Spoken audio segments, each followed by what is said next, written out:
जीवन बगिया ऐसी उलझी, फूलोगे कम कांटे ज्यादा, सिमटा जीवन डूबी सांसें। आना है तो अब भी आजा, यदि आपने अभी तक पिछला अध्याय नहीं देखा है तो कृपया करके पिछला अध्याय देखें, क्योंकि यह उपनिषद सर्वसार उपनिषद शब्द का ही सार है, जीवन के बड़े रहस्य खोलता है।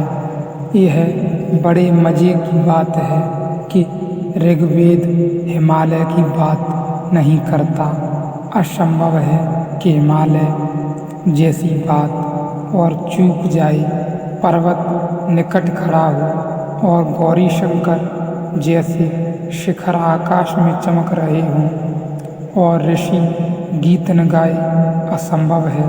सच्चाई यह है कि ऋषि ने जब गीत गाया तब हिमालय चूक जाए, यह बहुत मुश्किल है।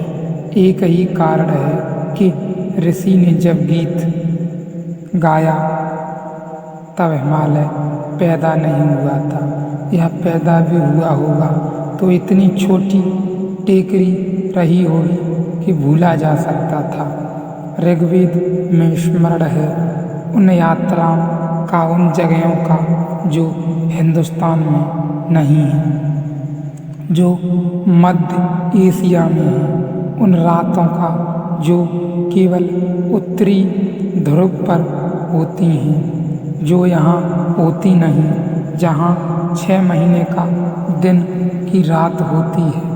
ऋग्वेद में उसकी चर्चा है, लेकिन हिमालय की चर्चा नहीं है। लगता है ऐसा है, हिमालय अनुपस्थित था और या तो यह ऋषि उत्तर ध्रुव पर रहा था और या फिर उत्तर ध्रुव और भारत के बीच में हिमालय की न होने से सीधे यात्रा पथ थे।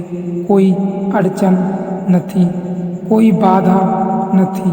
जो लोग भी इस ख्याल को मानते हैं कि भारत में आर्य बाहर से आए, उनको भी एक कठिनाई होती है कि भारत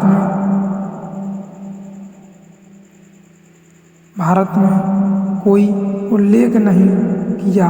अगर यह बाहर से आई तो इतना संभव है, और सब बातों का उल्लेख किया और हिमालय को पार करने की कठिनाई भयंकर रही होगी, उसका उल्लेख नहीं किया।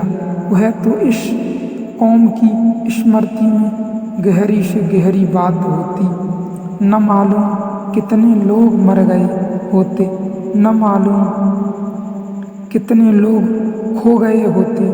मुश्किल से 1000 चलते तो 10 वहाँ पहुँच पाते। उसकी कोई चर्चा नहीं।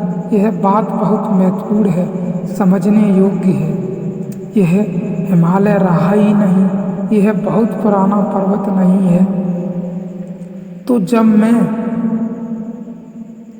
पत्थर की बात करता हूँ तो पहाड़ की बात नहीं कर रहा हूँ। पहाड़ में भी प्राण शरीर है, जहाँ भी बढ़ती होती है वहाँ प्राण शरीर है। बढ़ती प्राण में होती है, पदार्थ में नहीं होती। बढ़ती सदा ही प्राण होती है, प्राण में ही होती है, पदार्थ में नहीं होती। तो कभी कभी ऐसा भी हो जाता है कि पदार्थ से भरा हुआ एक आदमी और बिल्कुल निष्प्राण मालूम पड़ता है।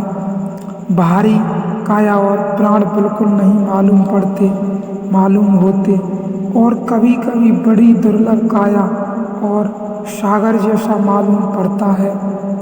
यह जो प्राणमय शरीर है, यह ऊर्जा निर्मित है। एनर्जी बॉडी शरीर जो है वह पदार्थ निर्मित है, वह अन्न से निर्मित है।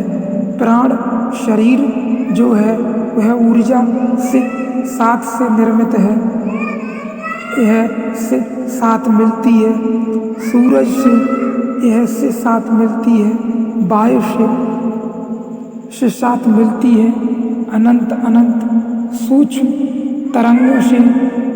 इसलिए कभी ऐसा भी हो सकता है कि एक व्यक्ति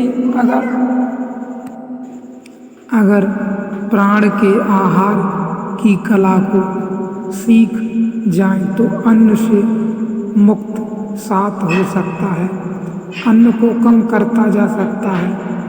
अगर सीधे ऊर्जा उपलब्ध होने लगे और उस ऊर्जा को ही वह रूपांतरित करने की कला जान जाए, यह बहुत महत्वपूर्ण है।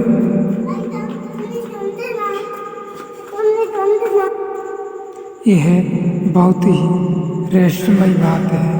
अन्न को कम करता जा सकता है अगर सीधे ऊर्जा उपलब्ध होने लगे और उस ऊर्जा को ही वह रूपांतरित करने की कला जान जाए, और वैसी कला है कभी कभी अकस्मात रूप से भी घटित हो जाता है।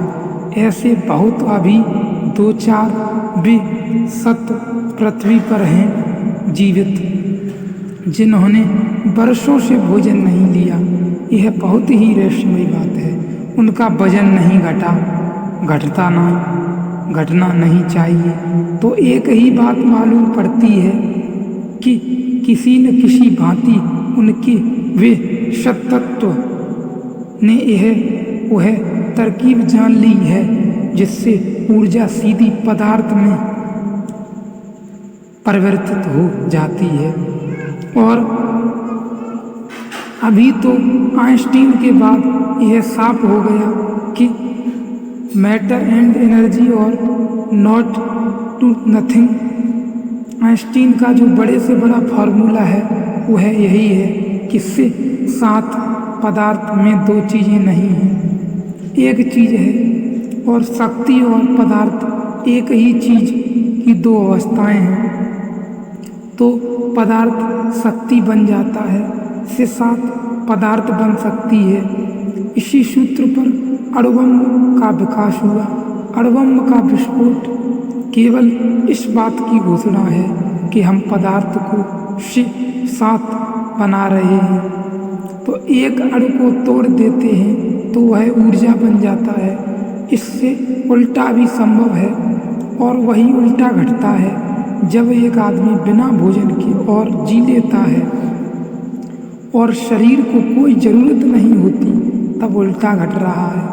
प्राण शरीर का अणु पदार्थ बन रहा है। यह जो ऊर्जा है यह हमारे भीतर की परत है, इसका हमें पता नहीं चलता। कभी कभी किन्हीं क्षणों में इसका हमें एहसास होता है। कभी कभी सागर के किनारे आप खड़े हैं और अचानक लगता है कि भीतर कोई लहर दौड़ गई। वह लहर आपके पदार्थ शरीर में नहीं दौड़ती।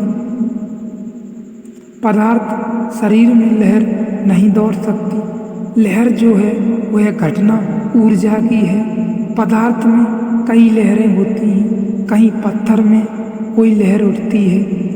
लहरें जो हैं, तरंग जो हैं, वेव जो हैं, वह ऊर्जा की घटना है। कभी जब आप किसी के प्रेम में पड़ जाते हैं तो अचानक आपके भीतर तरंगें दौड़ जाती हैं। वे तरंगें आपके शरीर में नहीं दौड़ती, यद्यपि शरीर भी उनका अनुभव करता है। शरीर के रोंगटे भी खड़े हो सकते हैं, हो जाते भी हैं। यह अनुभव किया होगा आपने।